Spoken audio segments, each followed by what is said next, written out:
We are here tonight to give you all the things you didn't ask for. Welcome to Bat Signals from the Multiverse, a Facebook and YouTube live podcast shining a light across Gotham, Marvel, and the infinite chaos of comics, movies, and pop culture. Each week, we fire up the signal to talk comic reviews, movie breakdowns, passionate debates, ridiculous games, and the occasional crossover that no one asked for, but you're going to get anyway. And if you miss us live, you can catch the show later on Spotify, Apple Podcasts, or wherever you get your audio fix. I'm your host, the self-proclaimed Emperor of Awesome, Bradley Buchanan, and I can't do this episode or any episode without my tag team partner. Yes, that is right, the unverified twin of Dwayne "The Rock" Johnson in the eyebrows. The unverified twin of Dave Bautista in the head wrinkles. The unverified twin of Tony Todd in the right earlobe. And yes, the unverified twin of Shamar Moore in the nipples. We are the reigning podcast tag team champions of the Multiverse. Yes, sir. This is Bat Signals from the Multiverse. Brian, let's go ahead and get into it. What is up? Well, first off, if you didn't know, now you know. And Bradley, it is great to be back with you, brother. How's it going? You know, it's been pretty good. I was in Texas for a little while just doing the things. All right, man. Well, I'm so glad to get us back into it. And as Bradley said, my name is Brian S. Dennis. With this week, the S stands for Kirk, and we'll talk about that more as we go. All right. So, my friend, let's lead it off. Let's get to the damn thing, sir. I love it, man. Okay, so tonight we're gonna talk our favorites. We got some wrestling stuff we gotta get off our chest. We got some topic of the week that I think you're gonna love, and we're gonna go probably where no podcast has gone before, or many podcasts have gone before. Yeah. So I actually saw this. I meant to send this to you. I just ran into one of my social media streams, but it was talking about Star Trek. And if you know Star Trek, kind of what you alluded to, since the show in the 60s, so much of that tagline has been boldly going. Well, first it was where no man has gone before, now it is where no one has gone before.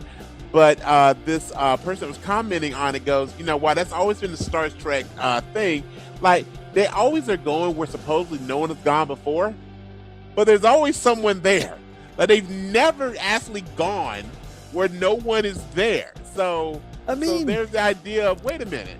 So it's like epic fail, like boldly going when no one has gone before, but there's always somebody there. So, you know, how does that work? So, you know, I never really thought of it that way, but you're right. Yeah. I think we're going to be getting into some of that here. Well, you know what? Why don't you lead off, man, with what are your signals of the week? Okay. So, talking about signals of the week, we're going to talk about some of our favorites that we've been going through. So, here we go. And so, wow, this is a movie I saw a while back. I actually rewatched it because it's dropped in streaming this week. So, my movie of the week is actually going to be Tron Ares. I really, really, really like Tron Ares. For anyone that is not a big fan of the Tron series, just hasn't watched the Tron series, you should really give this one a good shot. It's a kind of a new version of it in a world where actually machines are listening and talking to us. It was great that it did that. I personally like this movie. It got some mixed reviews, but no one goes to a Tron movie, even going way back in the 80s, the original with Jeff Bridges. No one goes to Tron movies for the greater overarching acting style. It's for really cool special effects, and we want to see the bikes, and they gave us that in abundance with Tron Ares. When I look at some other favorites, there's such good stuff on television right now. So out of the streaming services, we've got the continuation of the season 2 of Percy Jackson, season 2 of Fallout, which I don't know if you're watching the season 2 of Fallout. It is so good. And then season 2 of The Pit has started, and The Pit doesn't miss. I actually, over the last couple of weeks, got caught up on Landman. Taylor Sheridan, this man is a national treasure. I mean, I don't know about you, but I think Landman may be my favorite series that he's done. Same. I was thinking it probably was going to be Bass Reeves, but that's also based on one season. But you know, after a while, Yellowstone kind of thought we're a little thin. I am excited for Marshals though. I thought the prequel shows were really good, but truthfully, Lioness was fantastic. But I really think Landman, because let's just start here. Billy Bob Thornton as Tommy is a flawed, broken, alcoholic, quasi-racist, sexist, just good old boy, human, good old boy, and you root for him and his family. Like, it would have been so easy to make the Allie Larder character. By the way, she Varsity Blues forward. Good job, Allie Larder. And I love the fact he uses so many of the same people. So you probably already noticed, but the daughter in Landman was the narrator who dies during Yellowstone, and also and narrates the prequel series for prequel series for not Yellowstone, but narrates the prequel of Yellowstone, but dies in 1888 or something. Anyway, something like that. Yeah. Anyway, but and adding Sam Elliott, like. The gentleman who's also in Lioness and I think may have been in 1888 or 1883, who plays the geologist who lives in the house with them. Demi Moore's character has this grown in the second series, and it's spoiler alert for anyone who's not watched it. So I'm gonna pause. Spoiler for anyone who's not watched it. How good did they handle John Hamm's character in season 1? Fantastic, man. And even you knew it was coming. Like after the second episode, this was going right. Yeah, they still handled it perfectly, and I can't believe I'm about to say this. Jerry Jones is fantastic in his one scene, but he is so good. I'm like, who knew Jerry Jones could act? So he also was playing himself. But a couple that usually helps. That does help. But a couple other series that I'm watching. I don't know if you've seen the new show on Fox called Best Medicine. Really good show. And kind of at sometimes it gives you some Scrub vibes, give you some very light vibes of House. It's just a really good kind of quirky show. It would have been one of those shows you would have been perfect in like the early 90s that it happened in some little town and everybody's kind of weird and quirky, kind of like picket fences or no exposure. And then this is what I want to get your feedback on. I have been watching Star Trek Starfleet Academy. Have you been watching it, sir? I watched episode 1 this morning. Okay. And I haven't had a chance to watch episode 2 yet. Okay. I like it a lot. It's different. I do. Man, I don't know. I want to. I do. It's missing something for me, but I don't know what it's missing yet. Yeah. Like I'm not necessarily bought into all the characters, but it definitely feels Star Trek.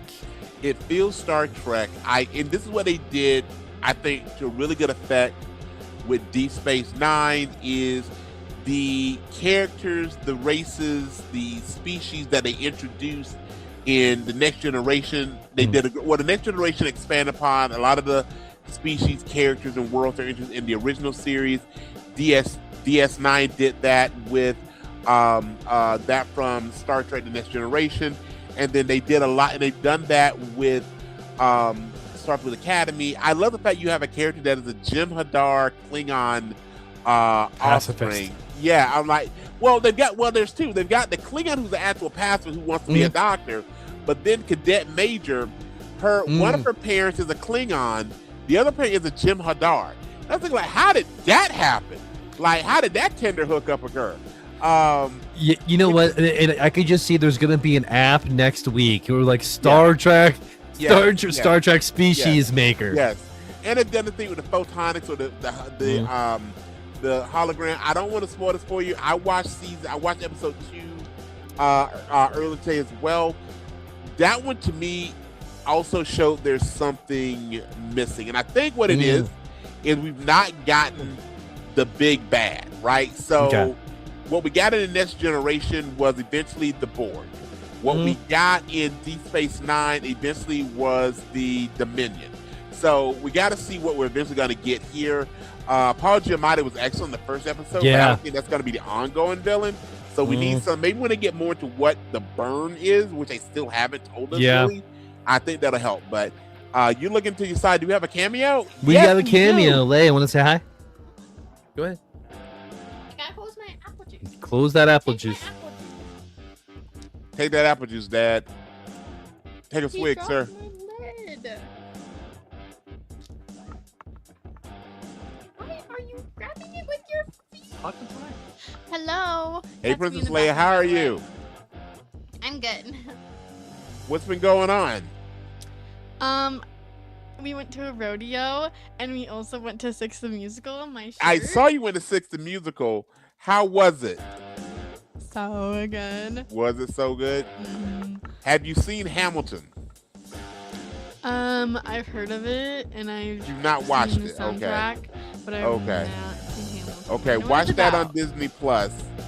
So watch that on. It's about Alexander Hamilton. Watch that on Disney Plus and just tell me. I haven't seen 6 yet. I want to see 6.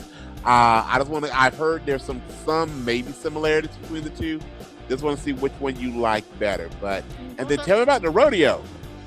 That was really fun. We left like a little bit more than halfway through Okay. because we just wanted to see the horse, like the what is it? Getting up a horse riding. Yeah, the bull riding and the horse. The bull riding and the horse riding, and Gotcha. how people would fall off and stuff. Gotcha. Bull Gotcha. riding- Gotcha. There were only like 10 people who did the bull riding one, if that, and Okay. like, only 3 actually made it. Which yeah. I get because that seems really. That also is hard to do. Mhm. That is hard to do. So that's awesome. There was only one person that fell off a horse. Oh darn. So I like watching them fall, but I'm just that type of person. So. Honestly, yeah. Yeah. I like Yeah. watching them fall. All right, cool. All right, well, let me and your pops get back to this. Can I get a bye bye? Look at my shirt. I saw your shirt. Aragorn, All of them. Bolin. I can't read the rest of them because it's a little fuzzy. Yes. And then it's read all them. Argon, Bolin, Seymour, Cleves, Howard, Park. It's all their last names. And then Mother got one that says sorry, not sorry. And Anna got one of all their silhouettes. Nice. So is Seymour's her first name Jane? Yes. Is she a medicine woman? No. Okay. Your dad will think that's funny. All right. So I'll just tell it to your dad when I get back on. All right. I love seeing the shirt. I'm so glad you enjoyed 6, and we will talk soon. But let's get back to it. Get a bye-bye? Oh, bye-bye. Bye-bye, princess.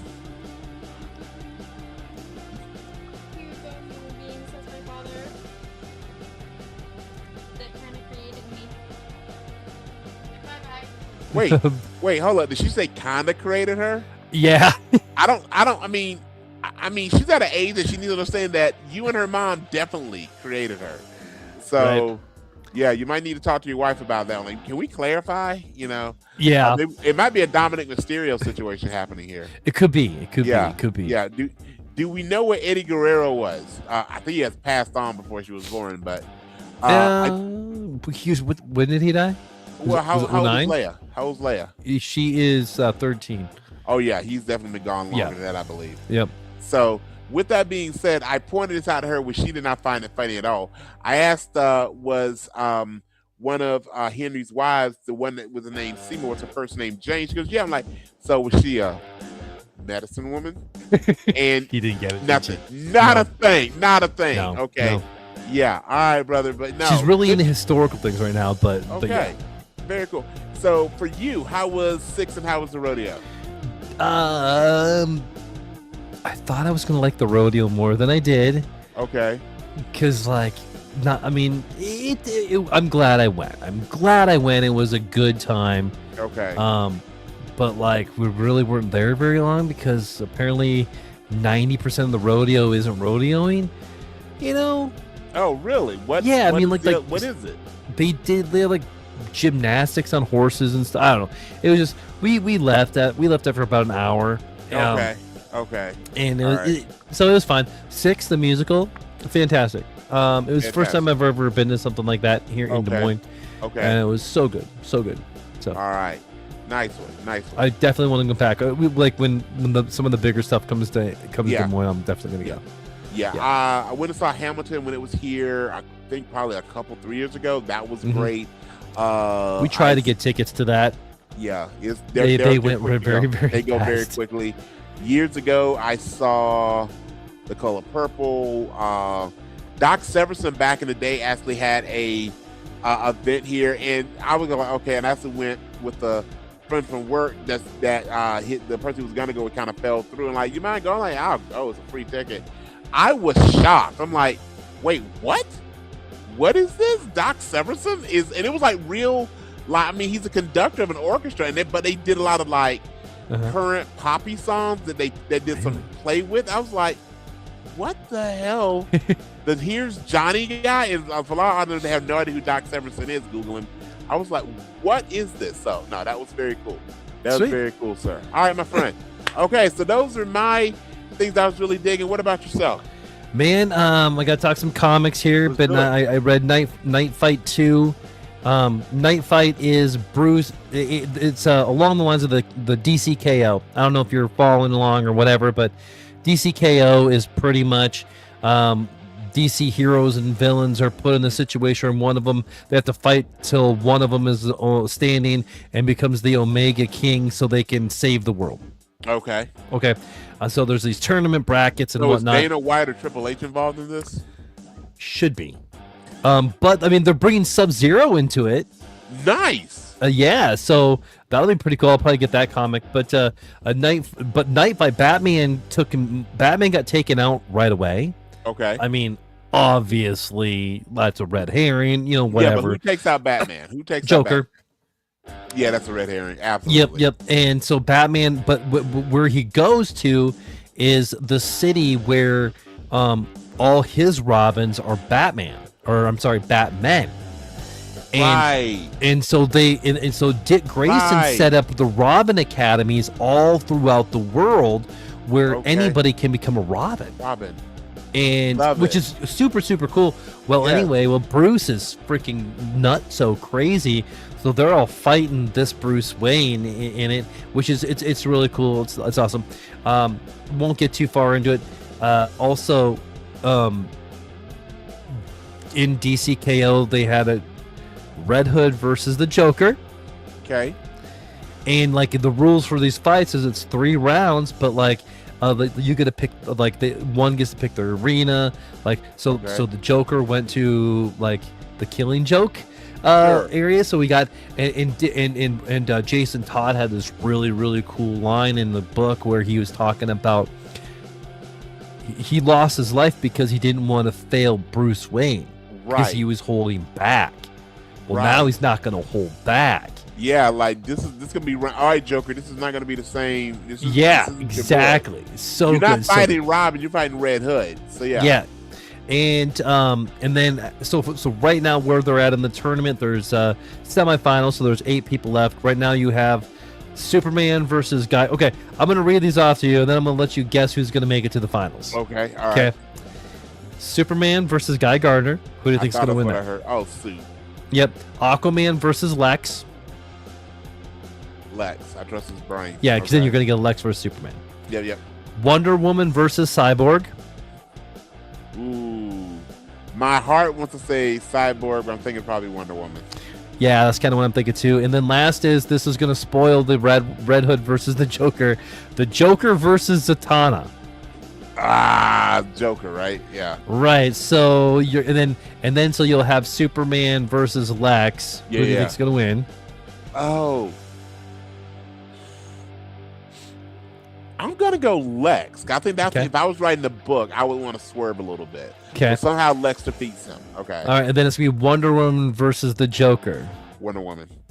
So you were gonna then the final will be Lex Luthor versus Wonder Woman. Yeah. Because I think It might be funny though to have me Lex versus the Joker. You got the 2 villains, and in that one, Lex would become the superhero, the baby face. This is wrestling, because Joker, given how insane he is, he really wouldn't want to save the universe, right? Yeah. Versus Lex, self-preservation. And they played on that when they faced off in the comics a few times, but that's the primary difference. They both are quote unquote villains. Lex wants to rule over the world, humanity. Joker, to steal a line from Dark Knight, just wants to watch the world burn, and it's like, okay, so but I do think given those brackets, I'm probably going to be wrong. I got it as Lex versus Wonder Woman, which again, if I was writing it, I'm going with Lex winning. Yeah. That would be interesting. I think it'll be Superman versus the Joker, and then maybe we'll get like the whole Injustice thing, you know. But I think Superman is going to win the tournament. The only other book I read was... And then, of course, shocking who's going to come out of the shadows at the very Batman. end. Yes. Yeah. Or the Joker's going to defeat Superman, and then Batman's going to come and save the day. Yep. Also, have you ever read Power Fantasy? It is I don't think so. Volume 1. You need to get it. It is Power such... Fantasy. It's one of the best things I've read in a long time. Okay. It's this different kind of take on the superhero genre.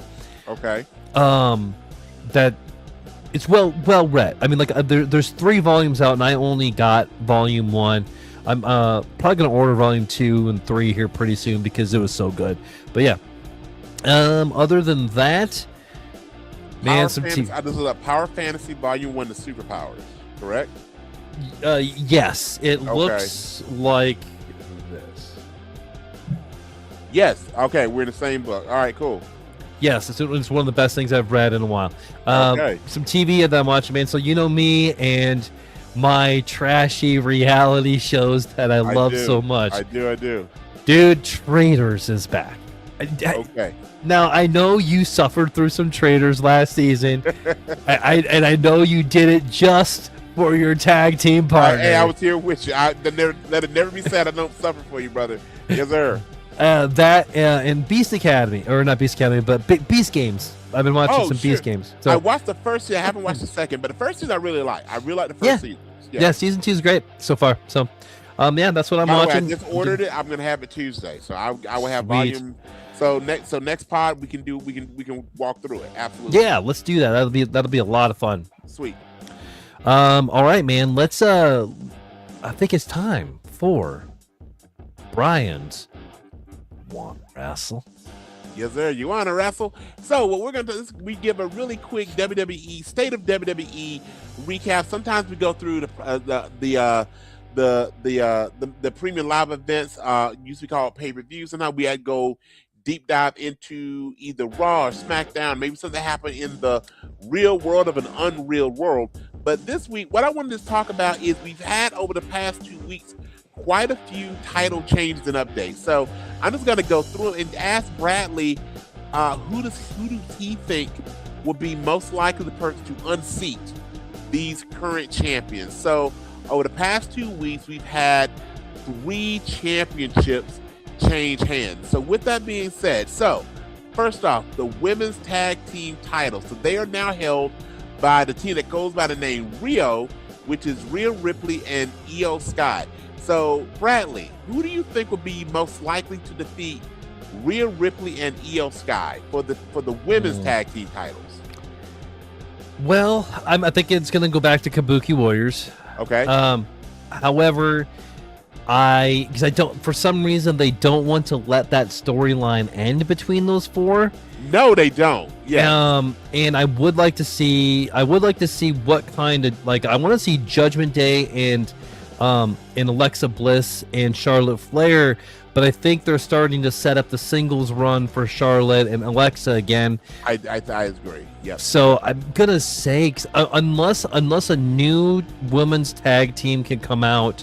Sure. Maybe. Well, is Nia and Lash in line? I mean, I could. Nia and Lash, because they the most recent SmackDown, they had basically the most prominent women's tag team other than Nia and Lash involved in a triple, but Nia and Lash were present. So they're definitely keeping them visible. They also, since you mentioned Judgment Day, they've done some refiguring of the Judgment Day, where now the Judgment Day women's tag team looks like it's gonna be Liv Morgan and Roxanne Perez. Yeah. With they're really pushing Raquel Rodriguez as a singles, which Okay, so Yeah. that also changes it, and you know, and they really did a good job of pointing out. Liv points out because she was injured, she never lost the women's tag team title. So I gotta admit, I do enjoy that the premise of Liv and Roxanne immensely. So yes, Mhm. yes, all right. They are a fantastic team. That whole group is really good. I didn't look to see how long Dom was going to be out. I think maybe it's not for a really long time. Yeah. JD McDonough had surgery, but I think he'll be back fairly soon. And the fact Me and they've not pulled away Dom's titles, which I'm assuming they're hoping that he will be back to defend those at, you know, maybe not at the Rumble, which is 2 weeks from yesterday as we're recording, Mhm. but hopefully very soon with that as well. All right, so next up, the women's Intercontinental title went back to Becky Lynch. She defeated Maxine Dupree. There already is going to be a rematch between Becky and Maxine, but what is your thought? Who do you see beating Becky for the women's Intercontinental title? Okay, now this is I want Sol Roca to this. I think this is how she steps into the Okay. plate. I like Sol that. Roca would be an amazing because she's just fantastic. She is. I think, man, I wouldn't mind seeing Maxine get it back, but I think that Maxine proved what she needed to prove. Yep. And Yep. I don't know. I think Becky is due for some time off. Yeah, it wouldn't shock me with that, and maybe even get some time off in time for with Seth healing up from surgery as well, Yeah. and what it looks like going into WrestleMania season. And then lastly, and I thought about this, so a couple of weeks as we were recording, we were going into a week where CM Punk was going to wrestle Braun Breaker, and they were moving to Cody versus Drew, and I think we both said it was far more likely for CM Punk to lose his title because Cody's not going to lose to Drew. He hadn't lost to Drew. They set this thing up. Cody retains, CM Punk not only beat Braun Breaker clean. I go, they got Cody. I'm like, Cody's going to lose it so soon. Cody's going to make it WrestleMania. That is not what happened. The 3 stages of hell match where Drew not only defeated Cody, but we had the return of Mr. Fatu himself, Jacob Fatu. So really 2 questions. Number 1 is, what are your thoughts on that particular match? The other matches were with title changes, but what do you think about the Cody Drew 3 stages of hell match? What were your thoughts on that? It was a good match. It was a PLE style match. It was. Yeah, it was really good. And the fact that it was on a Monday Night Raw. I mean, granted, it was the 1 year of, or not the no, that wasn't the 1 year. No, that was SmackDown. Yeah, it was SmackDown. Yeah, it was on the that SmackDown Friday. It was the same year. It was the same week as the year anniversary on Netflix, but it was afterwards on the SmackDown show. Yeah. But man, like if SmackDown it keeps going the way they are, they're gonna get the numbers over Raw. Yeah, absolutely. But dude, and you don't got to subscribe to watch it, and you don't got to subscribe to watch it either. So right. Well, I'm good because I mean I think Fatu there could be he gets his chance. Yeah, going up against Drew. Right. So, and so that leads to and I'm going to ask it different than the other 2.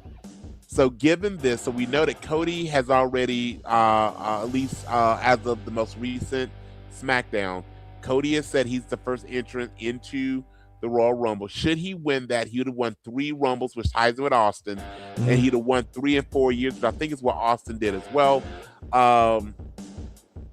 But now with the Jacob Fatu situation, there's always the likelihood of Roman Reigns and Brock Lesnar, Randy Orton. I mean, this is when they are actually in a really good situation. They have 4 or 5 legitimate contenders for either of the world title championship. But who do you think beats Drew? And do you think that? So I'm lying to him and asked it twofold. Yeah. Number 1, who do you think beats Drew, and do you think they beat him at WrestleMania? I don't see Drew dropping the title before WrestleMania. See, I do. I don't think. I think it's going to change hands one more time. I think Fatu. How about yours? Okay. I think Fatu will defeat him, and then I'm thinking Cody will defeat Fatu, and Cody is going to go into WrestleMania last second as the champion. Oh wow! And then we might get. I think Roman Reigns is going to be Roman Reigns is going to be in the Royal Rumble. Yes. Roman Reigns is going to win. Okay. I think Cody's going to turn more heel-ish. Okay. And then at WrestleMania, we're going to get Reigns versus Cody 3. Okay. But Okay. only Reigns can be the babyface. Okay. Have you seen is running around social media? I know it's the one that talked about was Saved by the Bell, but I saw one today Yes.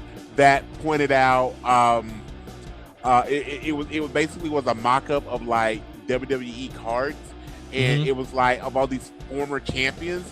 So they pointed out it was Roman Reigns, Cody Rhodes, and John Cena, but the images they put up was, well, for Cena it was Peacemaker, but for Roman Reigns it was Jason Momoa's Aquaman, and then for Cody Rhodes it was Homelander.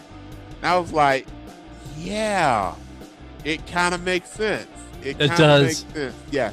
And Momoa and Reigns, I think Reigns has said it more often than Momoa, but they've both stated they do get confused with one another. They really do get confused for one another. So I think Reigns has said more often he gets confused with Momoa than Momoa gets called Roman Reigns. That would make sense. But it is very interesting that, the two Samoan brothers get confused with each other. All right, sir.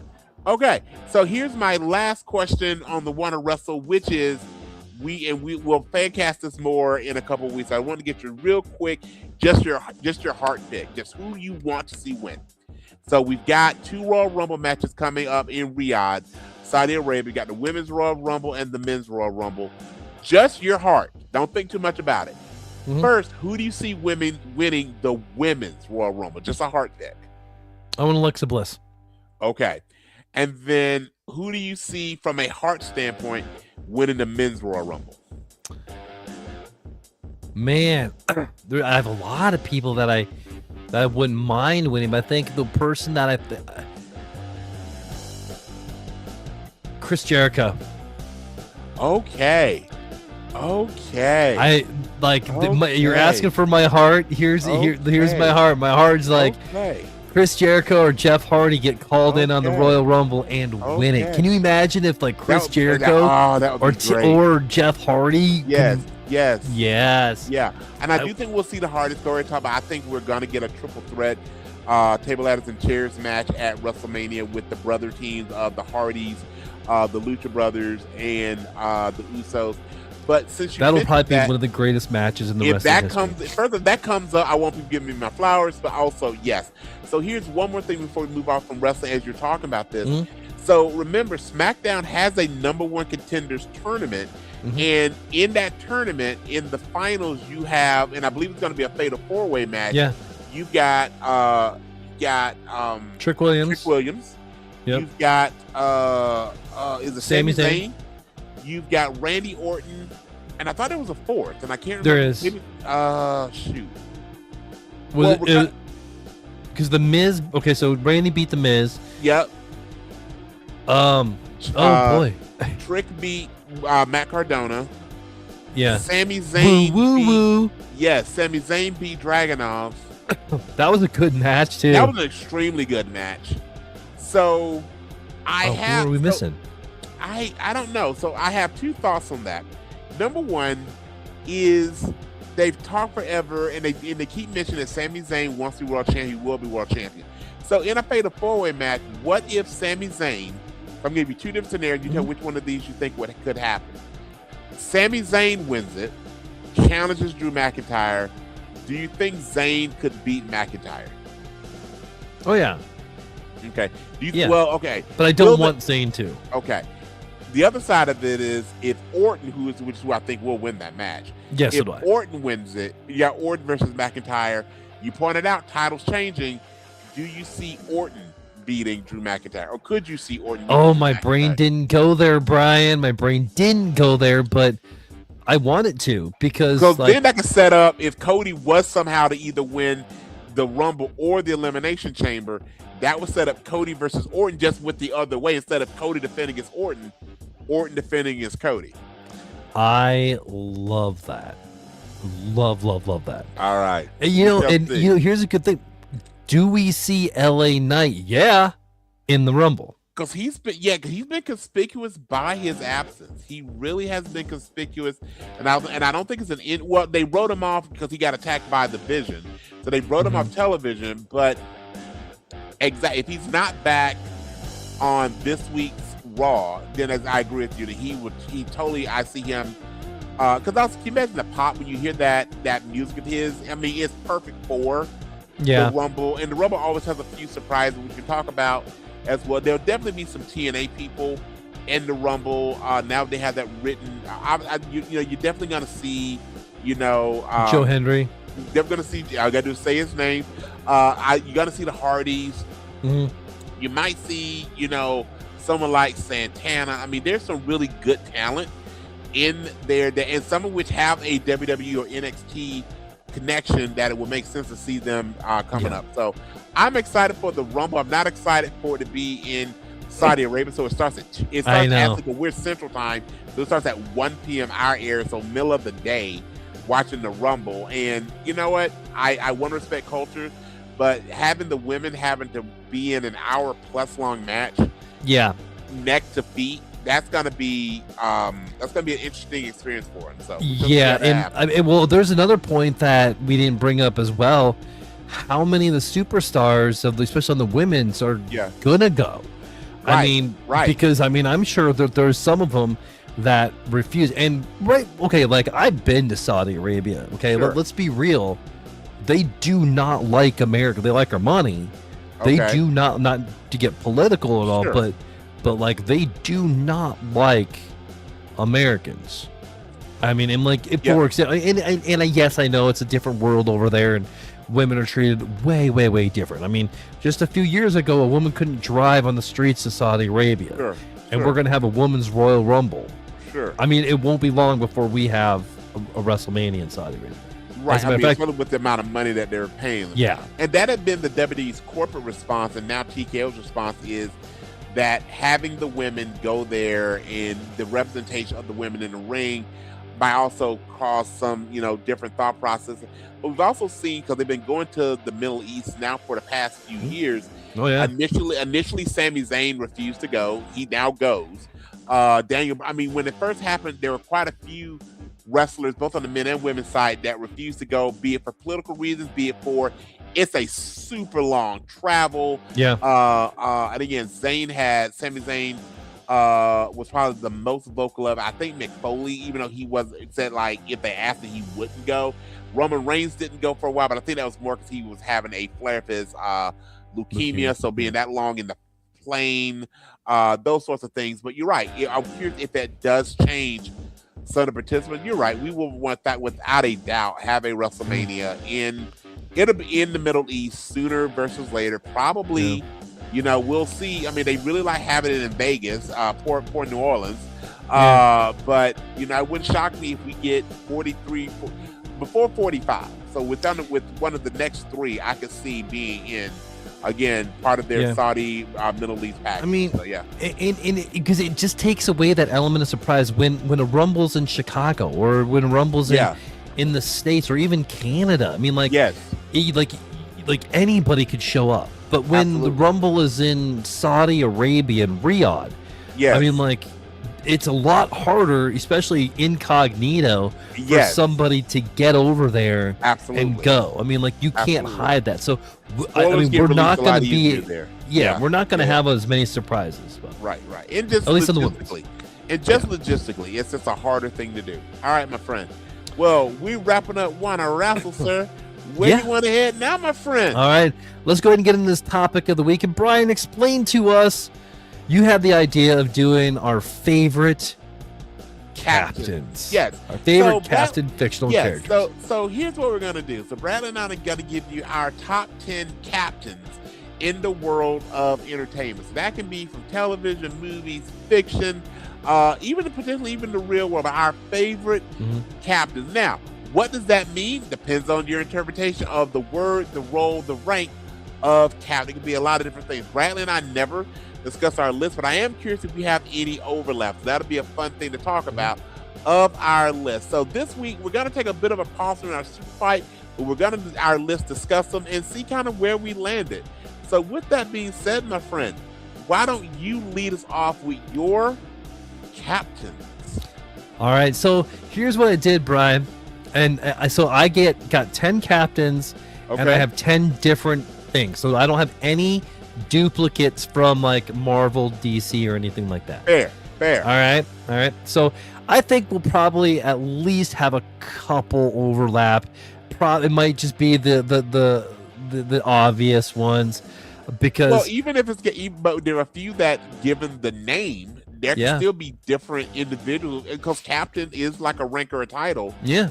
Especially when we look at Marvel, DC, and even some stuff in like television movies, you may have multiple people who have played that particular captain. So I am curious where we wind up here. All right, my brother. All right, man. I'm gonna start at 10.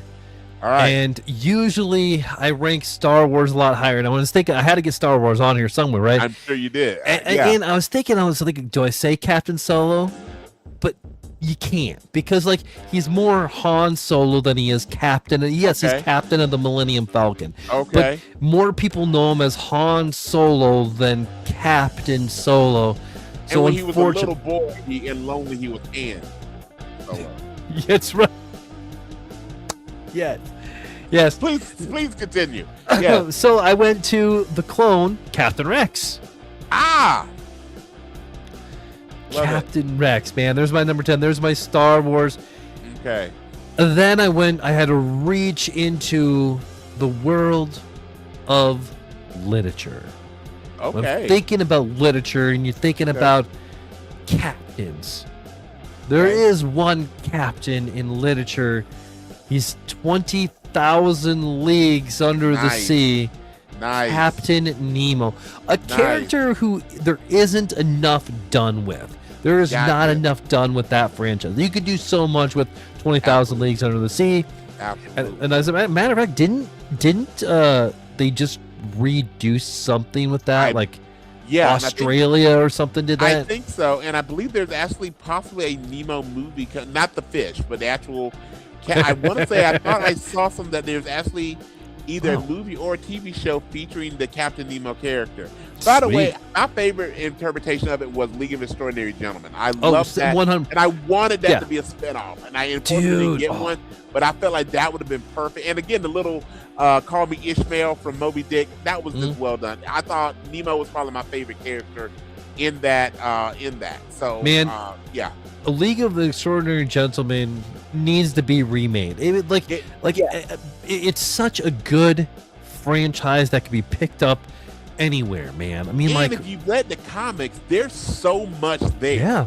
I mean, so much. They very much condensed multiple volumes of that comic to give us the members that they gave us. Yeah. But there's from lots of literature. So again, James Gunn, if you're listening, and we know you are, that might be something to take. Like, DC's got the money. Like, just jump into this. Just jump into it. All right. Yes. Okay. All right. Next, representing Disney. Okay. Captain Jack Sparrow. Hey. Yes. Man, the pirate Captain Jack Sparrow. I almost went with Captain Barbossa,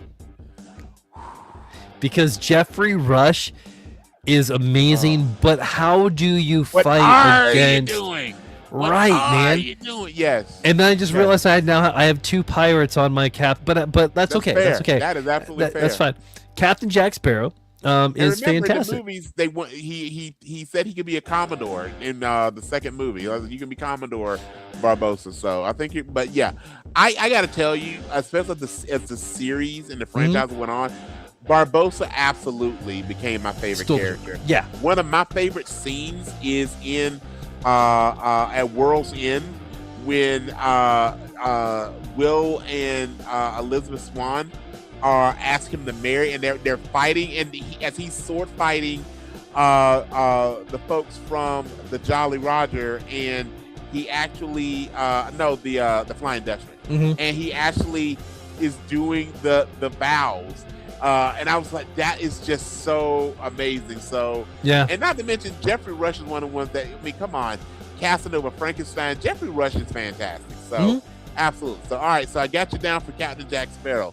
Number 7, my friend. Man, so I went to Star Trek because there's a lot of good captains. Oh, this is what I was waiting on. Who did you pick, man? Okay, so I'm thinking here, like, who do you pick from Star Trek? Yeah. Because, I mean, technically you could pick Spock, but Spock's not known as captain because I mean, there is Jean-Luc Picard. Captain, I mean, there's several Right. that become a captain, yeah. But when you're looking at the most iconic captain in Star Trek, Okay. you have to go with the one that was born in Iowa, in Riverside, Iowa, the future birthplace of Captain James Tiberius Kirk. Okay, so I'm asking you, Shatner or Chris Pine? I have to go Shatner. You gotta go Shatner, right? You have to. I mean, yeah. Chris Pine does a great job. I mean, and also there's the guy from Strange New Worlds as well that plays him too. Yes, very true. Very true. But I kind of fell off Strange. I haven't watched it. I didn't finish the same. So I do want to go at some point, and I do want to watch them all and binge them all. But did you watch Section 31 or whatever? I did. That was one of the worst movies I've ever seen in my life. I've heard it was horrible, so I haven't watched it. I've heard it was really bad. Okay. Yeah. Okay. After Captain James T. Kirk, this is probably the most famous captain in the history of captains. Okay. All right. This guy, he's all dressed in blue, and he's got a little crunch to him. Captain Crunch. Captain Crunch is the most iconic captain in the history of captains. Now, am I wrong? Okay, so remember I told you that me and my son were having a discussion when I hopped on the pod earlier, right? Yeah. Okay, we're gonna get to my list shortly, but I will tell you, Captain Crunch is not on my list. He was baffled why Captain Crunch, like that was like he was trying last minute to get me to add Captain Crunch. Dude, like, and I was like, but he's standing right off camera right here. But yes, it was totally. Go hang on, ahead. I'm gonna hand it to him. Hang on, here you go. Yeah. Okay, sorry. Ladies and gentlemen, I just want you to know how baffling this is. At the end of the day, this is among the top. Oh, sorry, I had the camera over here. It's in his top 3 cereals. Top 3 cereals. Top 3. Top 3. Of course, Captain Crunch should be in everybody's top 3. And then you got Captain Crunch on your list? Yeah. Okay, so you did have the captain. All right. Yeah. All right. He saved you. You know, it's like he went down, and you cast the heal spell on him, and he's back. You got the cereal for him. It was like a ration pack. You're like, he's shot. He needs help. He found the berries. Yep, He found the berries. Found the berries. He found the berries. And here's the thing. Like Captain Crunch is. Thank you. Captain Crunch is one of those that I was almost for certain that we were gonna have the same. So I will. Okay, I'm gonna just because I want to not completely lose my point here. Remember though, it's not Captain Crunch. It's Captain Crunch. Captain. But we all know it's the captain. We all know. Yeah, So yes. So right. So again, I still like my list, but the more I'm talking between you and Brendan, I was remiss. Captain Crunch should have been on my list. Okay. Thank you. Okay. All right. My number 5 is Captain Atom. I had to go with my DC guy, Captain Atom. Yes. There's a few from DC that I was thinking about Captain Cold because I mean he's like one of the best. And honestly, man, like Legends of Tomorrow treated him very, very well. Very well. I mean, he was a lesser known character until then. Yeah, I think Legends did really good by him. I think they did really good Heatwave. by Firestorm. They did really good. Oh, Firestorm's getting his own ongoing comic coming up March, I think. March or April, And I've shared before, Firestorm is one of my favorite. Probably outside of like the big ones like, Spider-Man, Batman, obviously. Yeah. Like that next level down character. Yeah. What I really was most fascinated with was Firestorm. And so Firestorm's always been a fan. I personally like the Ronnie and Doc Martin version of the Matrix, but Jason Roush is also really cool as well. So, but yeah, I really think it's cool that Firestorm's getting some love. All right, sir. All right, my number 4 pick here. I mean, you can't do all these captains without the Captain Hook from Neverland, man. You're talking about the Jolly Roger. You got to have Captain Hook. Yes, sir. I mean, Captain Hook's just iconic. One of the first ones that you think about. My number 3, representing Hanna-Barbera, Captain Caveman. All right. I brother. mean, I used to watch that cartoon so much. Yes, sir. Man, they brought him back in that Scoob movie, I think Yes, it was. Yep. And the fact that we have not gotten a Captain Caveman movie is a travesty in itself. The fact that we haven't had any new Scoob, I guess they're working on a live action TV series on Netflix. Yeah. But like, we need more Scooby-Doo in the world because Scooby-Doo makes everybody feel better. I fell in love with I was just introduced with Captain Caveman, good pick, during the old Cartoon Express. And they gave us those shows from the 70s and the 80s. And it was Captain Caveman and the Teen Angels. And I remember just thinking that was so flipping cool. How's that not a movie today? Yeah. And of all the things that we're seeing remade and just how we've not gotten, especially in a world with the great level of CGI that we have, could do, and it would have to be Jack Black. It would have to be Jack Black. No, because he's a singer, he could pull off that Captain Cave. I can't do it, but his yell, he could do it. So again, Jack Black, if you're listening, and we know you are, dude, get a script. Blue Falcon needs to come back. Yes, Dynamite. You punished us with the Anaconda movie, so please give us Captain Cave. All right, my brother. Next up. All right, I got 2 left here. I think with process of elimination, after I say this, you'll probably figure out what my number 1 is. Number 2, Captain Planet. Okay. No other reason. It was just the second one that I thought of, and so that's why I put him in number 2. Gotcha. Now, my final, I think it's an easy one. It is Captain America, but I went to my Captain America is not. I was curious who you would pick. Okay, I knew you'd be on your list. I'm curious which version. Okay. All right, I'm saying Bucky Barnes. Captain America, Bucky Barnes is my. Nice. Okay. I just feel like he's got all the Captain America in him, but he's also been on the other side. Steve Rogers is an amazing character, but he lacks flaws. He's been perfect. He was the perfect soldier. He's the perfect American, which there is no such thing as a perfect American. Sure. Perfect. Bucky Barnes is not. Sam Wilson is not. Every other Isaiah Bradley is not. Correct. All these other Captain Americas are good because of their imperfections. And that is what I love about it. I'm okay that we never get a Captain America Bucky Barnes live action because they've done too much with Winter Soldier, Bucky Barnes, anything. Sure. Thunderbolts, New Avengers, whatever. But, man, yes, Bucky Barnes, Captain America. Gotcha. All right. Love it. Okay. So we have 5 that have the same title. Ooh. 4 that are the exact same character. Okay. All right, so we do differ on one is the version, which you can probably guess which one that is. All right, so I'm going to start out, but you know what? We pulled from a lot of the same material. Just pulled some, again, things that had multiple captains. We just went a couple different ways. So I'm going to start with my list. So number 1, number 10, also, I got to go in the world of Star Wars. I'm such a big, Star Trek, I'm a big Star Trek fan, but I can't go Kirk while he may be the captain you want to go out for a beer with. If I'm facing down an armada, there's only one captain I want calling those orders.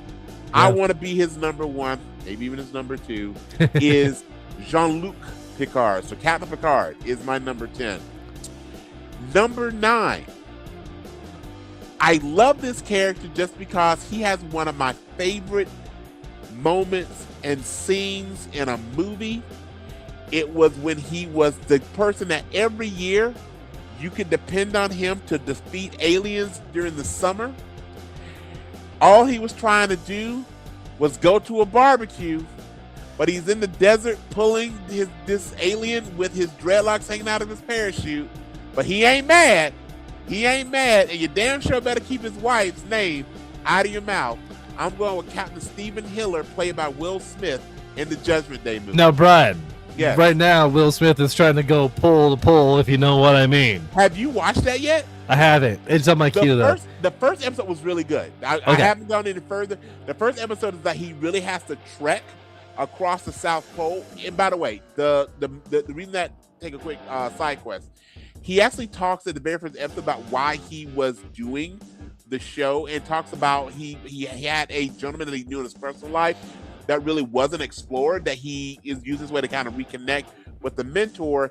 And when he goes to the South Pole, he tries to be funny Will Smith, and he has a guide there who very quickly, between the elements, basically Will Smith goes, "I need to stop joking around," and he just gives him a look like, "Absolutely, like we can really die out here."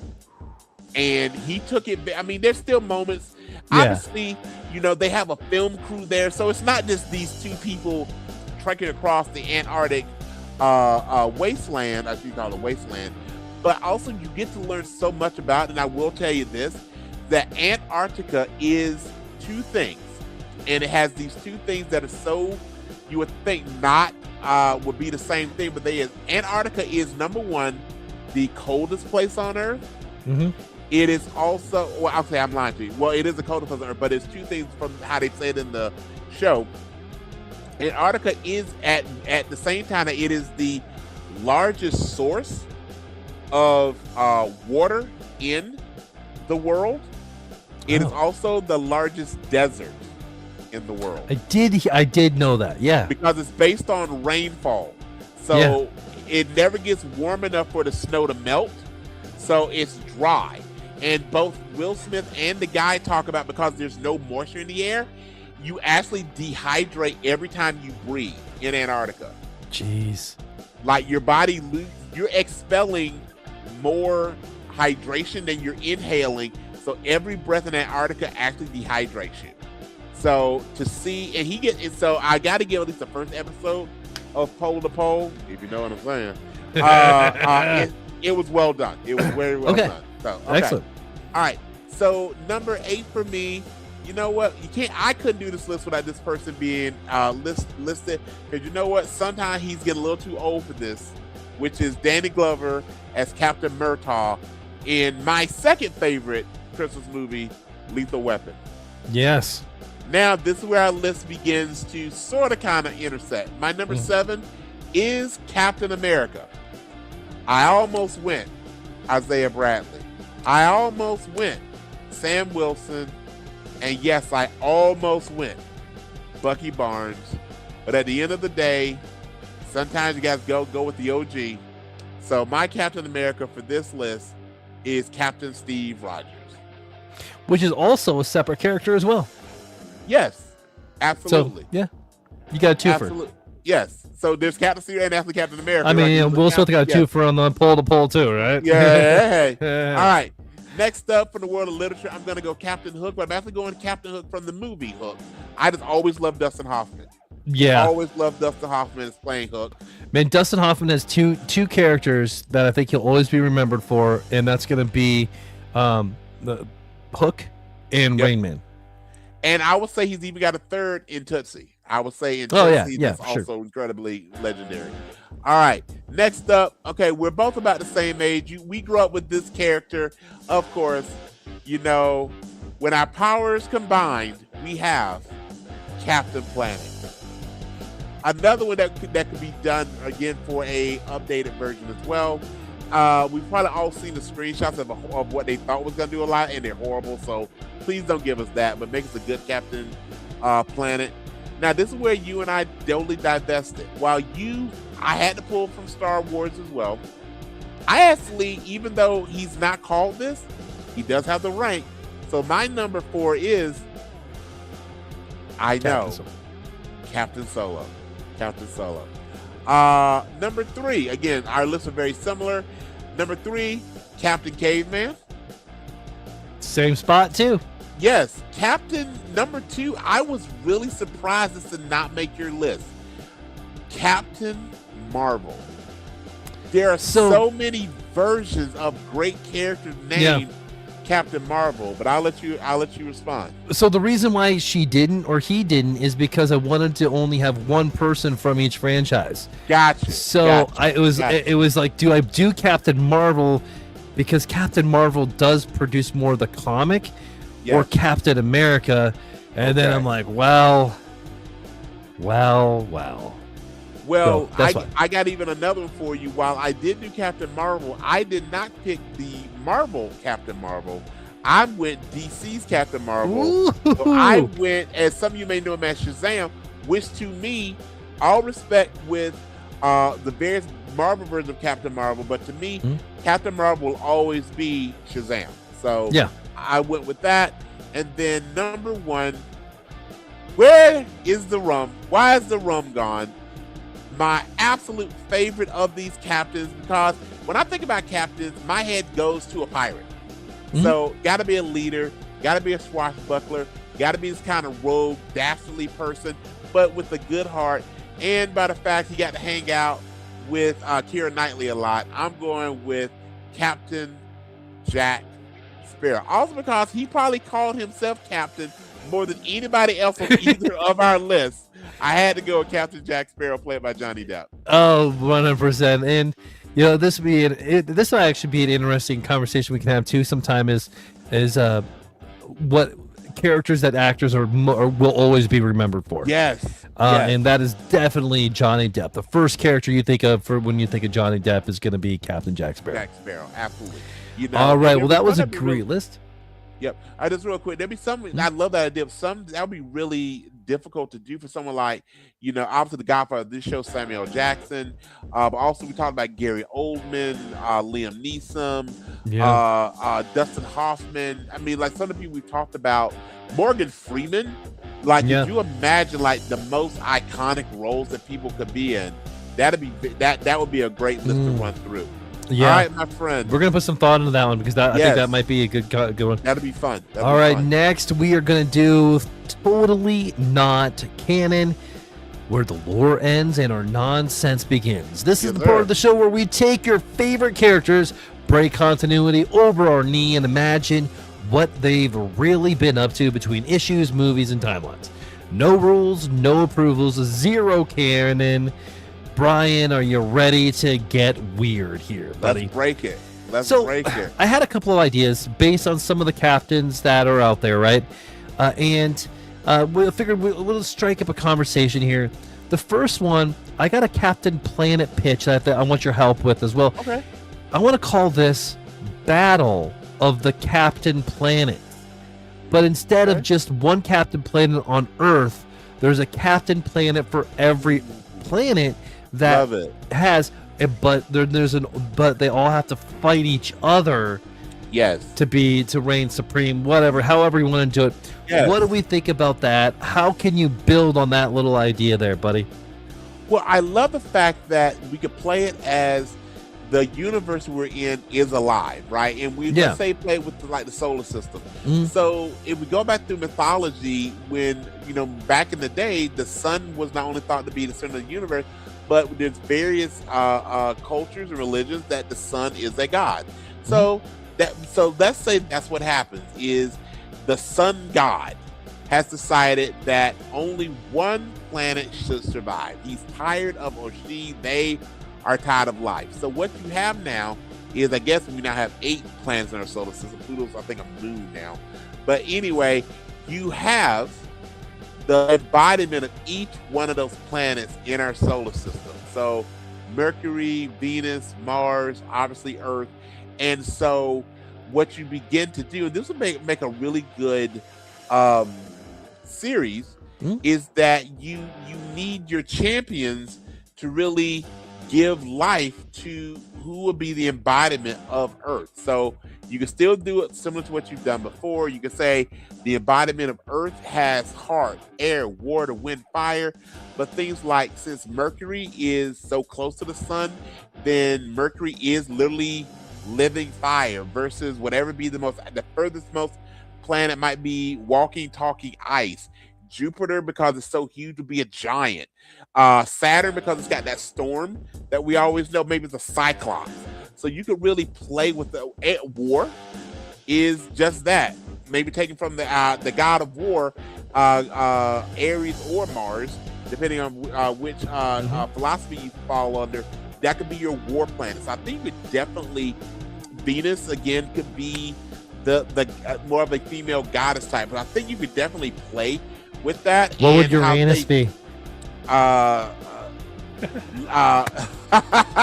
gonna leave it alone, sir. Yeah. I know I'm an ass. I know. Yeah. No, some some combination of Bryce Dallas Howard and Florence Pugh probably. Okay. Yeah. Oh, did you know that before she got uber famous, Florence Pugh was actually dating Zach Braff from Scrubs? Really? They were together for a long time. Wow. They were together for a long time, but it was like a 20+ year age difference. So they were together for a fairly long time, which again proves that, hey, he ain't no scrub. So, all right, sir. So that's how I would do it. I would have the embodiment of those, and then they have some type of global interstellar battle, and it's decide who which planet is gonna be sustained. So that would be my thing. So yeah, I like it. And that should definitely be a comic book series. Okay, next I have. We've done this before. We traded somebody from Marvel to DC and DC to Marvel. Sure. So what would you think if we took Captain Atom from DC and we are gonna switch places with Captain Marvel? So now there's two Captain Marvels on DC, no Captain Marvel in Marvel, but you got Captain Atom. Yes. Who does Captain Atom fight? Is he gonna be good, bad? What do you think? And likewise, how would Captain Marvel? You can do any interpretation of Captain Marvel as you like. Okay. How does it play and how does it affect? Okay. So this is how I would do it. So I gotta think a couple good ideas here. So let's start with taking Captain Atom from DC and sending Captain Atom over to the MCU. Because really, DC is not using it. Correct. So Captain Nathaniel Atom, one of my favorite characters overall. Again, a very underused character. Yeah. Very powerful. So again, not sure why he's underused so much. Can you imagine? Is that he would be absolutely in a world that SHIELD still exists. He works for SHIELD. Okay. He actually, let's introduce to the Marvel to the MCU we have currently with the movies. So he actually winds up going to the Marvel universe. But how about this, folks? You have to be a good guy or a bad guy. He thinks he's a good guy, but he actually falls under the command of Delafontaine, and she has taken over the New Avengers /Ox. So the Julia Louis-Dreyfus character. So she is the head of the CIA. She is telling about SHIELD was corrupt. We got these rampant Avengers. The president turned into a red rage monster. We don't know what's going on, so I need you to be part of the new Avengers, the Thunderbolts, but you really report to me. And that would make a lot of sense, because if you think about with the new Avengers /Thunderbolts, the most powerful member of that group is Sentry, who isn't accessing his powers because Bob doesn't want to bring the Void. So you could build that where eventually what we're going to have is Captain Atom versus the Sentry. And that becomes the super fight at the end of a movie with that. So now we're told that I would introduce him. I would have the first person he meets is Julia Louis-Dreyfus' character. He joins the CIA. In fact, I would even maybe make that the canon. If you started from scratch, he was a CIA agent that they do the experiment on. He gets the metal skin, he's got a power, and he works for her. And he has a rampant distrust of the Thunderbolts. He's really her inside person, her mold, if you will, to build to Sentry versus Captain Atom. And I think that would be the super fight that would build in with that. All right. I love it. I got one more. All right, sir. I want to hear your take on, today is Martin Luther King Jr. Day. What if MLK was Captain America. I love it. I love it. I love it. In my head, he's a bit more Mr. Terrific than Captain America, but I love this. I love this idea. There's a lot of possibilities here because There's I'm a just lot thinking of in my head when I possibilities, came, I'm like, ooh, oh my gosh, the fact that Marvel hasn't done anything like this is kind of. I think that would be fantastic. Again, and I would really not pull any point. I would make this as realistic as possible. Meaning, he's a civil rights leader. But I don't know if you ever watched the show The Boondocks. The Boondocks is a great episode regarding Martin Luther King. It is absolutely fantastic. So anyone in our viewing audience, you can see the entire Boondocks series on HBO. You should check out the Martin Luther King episode regarding, I think it's a season 2 episode. I could be right. It's season 1 or season 2. Regardless of that, so you have Martin Luther King imprisoned. They experience him very similar to Isaiah Bradley's character. I mean, there's some great parallels there.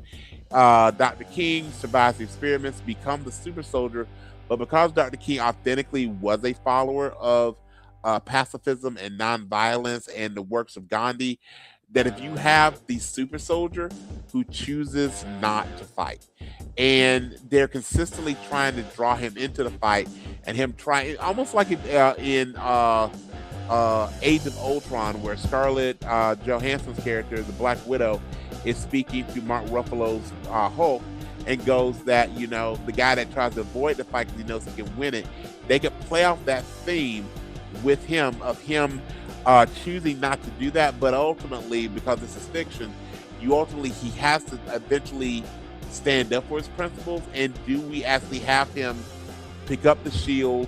And maybe you even play a little bit more, as I'm spitballing this. Instead of giving him a shield, they give him a gun, and he refuses to use it. And what he eventually picks up, instead of a gun or a sword, which Marvel already has played with this with the agencies, he does pick up a shield, because the shield is used to protect people, not assault people, or attack people. So that's what I would do. And I think I'm just thinking about Dr. King in a really cool red, white, and blue suit and costume uniform. I think that would be cool. So yes. And that could you imagine? I mean, you could play with again, anybody with Marvel, if you just want to make it a one shot, talk to the King family, and if you did it respectfully, I think that would be a really powerful Elseverse, or whatever you want to call it, or what if, I guess what it would be under Marvel, to do a comic regarding that. So yeah, that's you a make great it canon. call out. I don't even think you make it a what if. You said it in the 60s. You make it canon. You make it 100% canon. I love it as a one shot. I love it. I love it. All right, man. That's what I had for my totally not canon for you today. And now it's some game time for you. Yes, sir. All right. So I'm gonna dust off the same plot, new characters, because I was watching the movie the other day, and I gotta give this one to Brad as the same plot, new character. So we haven't done one of these for a while. Okay. So the same plot, new character. The idea of this is I'm gonna take a movie that we both have watched multiple times. I'm 100% sure of this.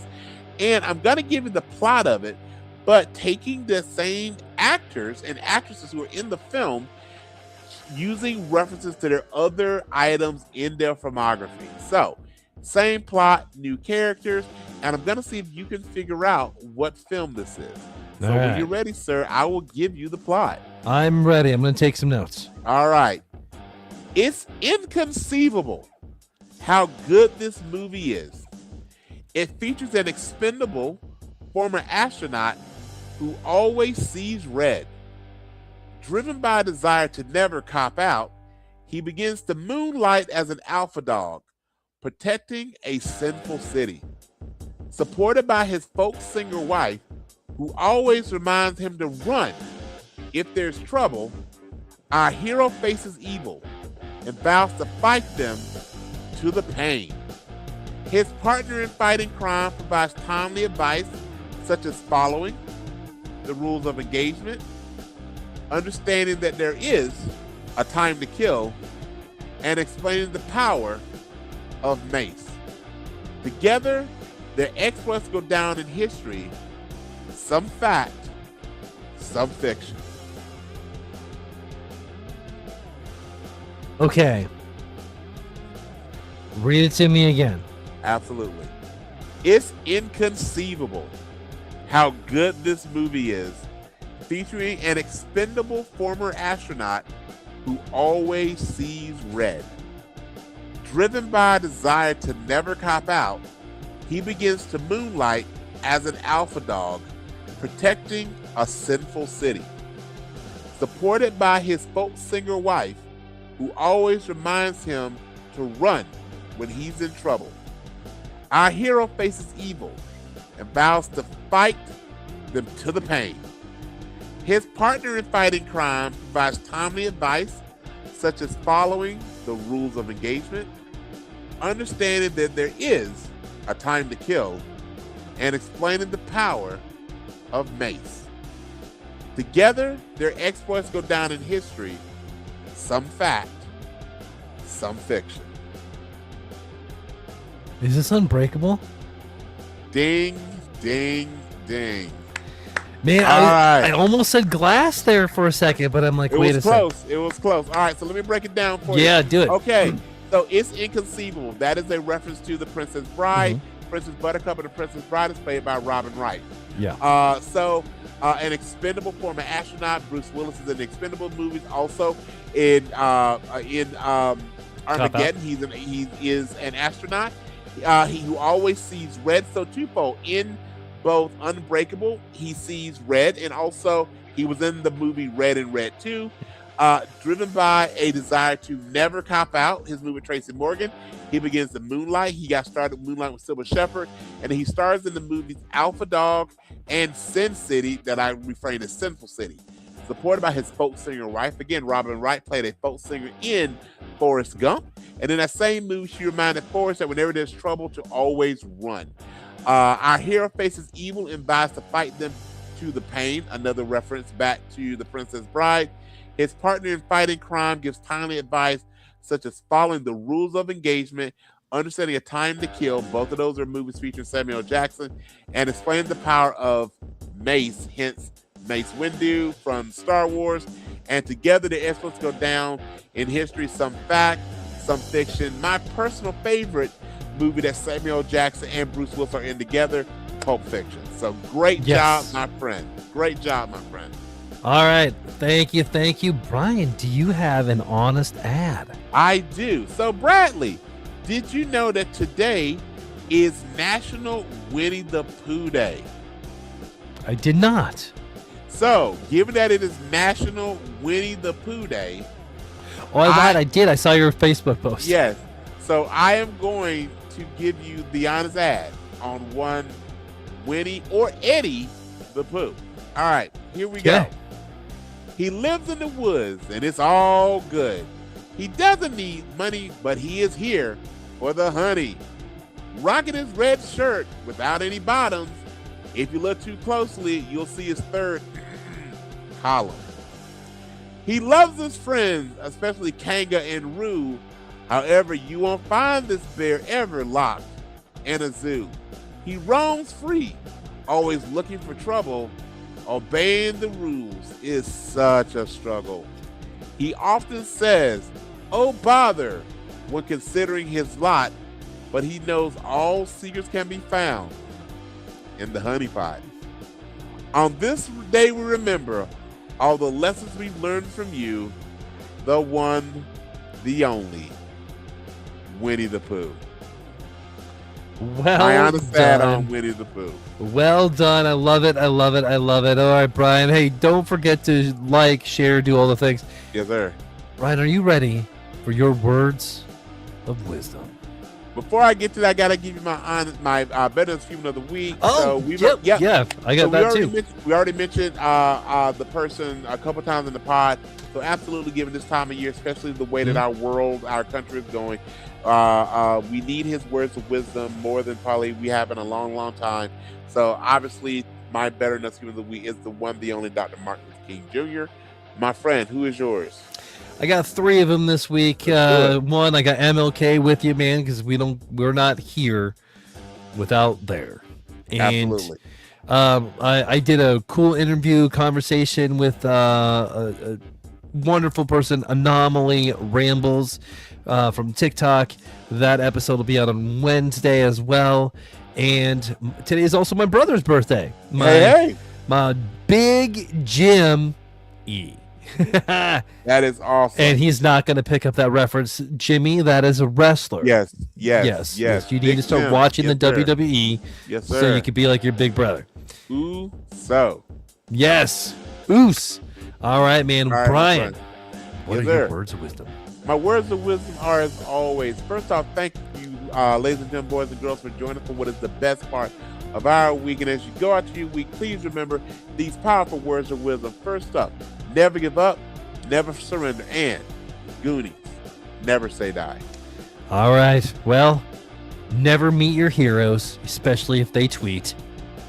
And if it requires a spreadsheet, it's already way too serious. Bye-bye. Bye-bye. Oh, gosh, I forgot the closing. Well, that's it for this episode of Bat Signals from the Multiverse. But the signal doesn't stop here. Join us for the open signal, where you jump into conversation, bring your takes, and help steer the chaos. And keep an eye out for emergency beacons or live rapid response episodes focus on the fandom at a time. You'll also find clips all week on TikTok and YouTube Shorts, so follow, like, comment, and share to help the signal reach across the multiverse. 5-star review goes a long way too. We'll light the signal again soon. Bye-bye. Bye-bye, folks.